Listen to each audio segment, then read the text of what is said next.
লেবাননের সশস্ত্র গোষ্ঠী হিজবুল্লাহর শক্তি দেখে এবার ঘামছেন স্বয়ং ইসরায়েলি প্রধানমন্ত্রী বেনিয়ামিন নেতানিয়াহু। ইসরায়েলি সংবাদ মাধ্যম বলছে হিজবুল্লাহর ড্রোন পৌঁছে গেছে সবচেয়ে গুরুত্বপূর্ণ স্থানে। নেতানিয়াহুর বাসভবনে হিজবুল্লাহর ড্রোন পৌঁছেছে। আতঙ্কে গোটা ইসরায়েল।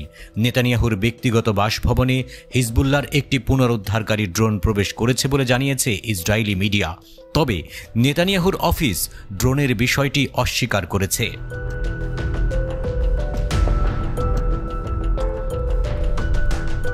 ইসরায়েলি সংবাদ মাধ্যম জেরুজালেম পোস্ট এক প্রতিবেদনে জানিয়েছে লেবাননিজ সশস্ত্র গোষ্ঠী হিজবুল্লাহর একটি ড্রোন সম্ভবত সিজারিয়া এলাকায় ইসরায়েলি প্রধানমন্ত্রীর ব্যক্তিগত বাসভবনে প্রবেশ করেছে। তবে ইসরায়েলের প্রধানমন্ত্রীর অফিস দাবি করেছে কোনো ড্রোন হুমকি তৈরি হয়নি। কিছু ইসরায়েলি মিডিয়ায় বলা হয়েছে রাডার কোনো পাখি অথবা অন্য কিছুকে হয়তো ভুলবশত ড্রোন হিসেবে শনাক্ত করেছে। আইডিএফ ওই সময়ে প্রধানমন্ত্রীর বাসভবনে কোনো ড্রোন শনাক্ত করেনি।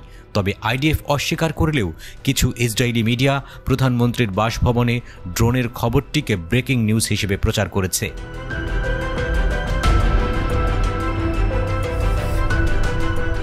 জেরুজালেম পোস্টের প্রতিবেদনে বলা হয়েছে ঘটনাস্থলে ইসরায়েলি যোদ্ধাদের পাঠানো হয়েছে, তবে তারা ড্রোনটির সঠিক অবস্থান চিহ্নিত করতে ব্যর্থ হয়েছে। আরও একটি ইসরায়েলি মিডিয়া জানিয়েছে ড্রোন ঘটনাটির পর ইসরায়েলি সেনারা আতঙ্কিত হয়ে পড়েন। প্রতিবেদনটিতে বলা হয় ড্রোনটিকে শনাক্ত করার জন্য ওই এলাকায় সেনা পাঠানো হয়, তবে ড্রোনের প্রকৃত অবস্থান জানতে পারেনি তারা।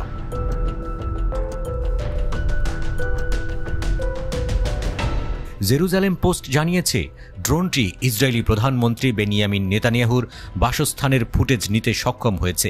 পাশাপাশি বিষয়টি ইসরায়েলি কর্মকর্তাদের মধ্যে আতঙ্ক ও ভীতির জন্ম দিয়েছে বলেও প্রতিবেদনে উল্লেখ করা হয়েছে।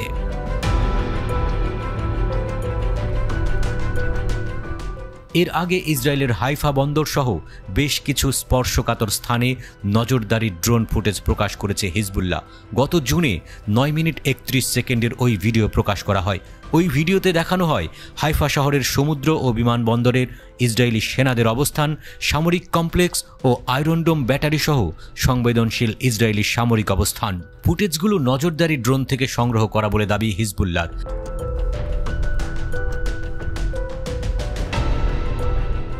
হিজবুল্লাহর টেলিগ্রাম চ্যানেলের ফুটেজে রামাত ডেভিডকে ইসরায়েলের সবচেয়ে গুরুত্বপূর্ণ বিমান ঘাঁটি ও উত্তরের একমাত্র সামরিক বিমান ঘাঁটি হিসেবে বর্ণনা করা হয়েছে।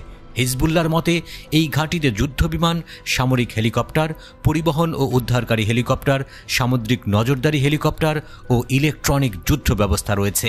হিজবুল্লাহর সিনিয়র কমান্ডার ফুয়াদ শুকরকে হত্যা করে নিজেদের পায়েই যেন কোড়াল মেরেছে ইসরায়েল। প্রতিশোধের নেশায় জ্বলছে হিজবুল্লাহ। বিশেষজ্ঞরা আশঙ্কা করছেন ইসরায়েল ও হিজবুল্লাহর মধ্যে যে কোনো সময় সর্বাত্মক যুদ্ধ শুরু হয়ে যেতে পারে।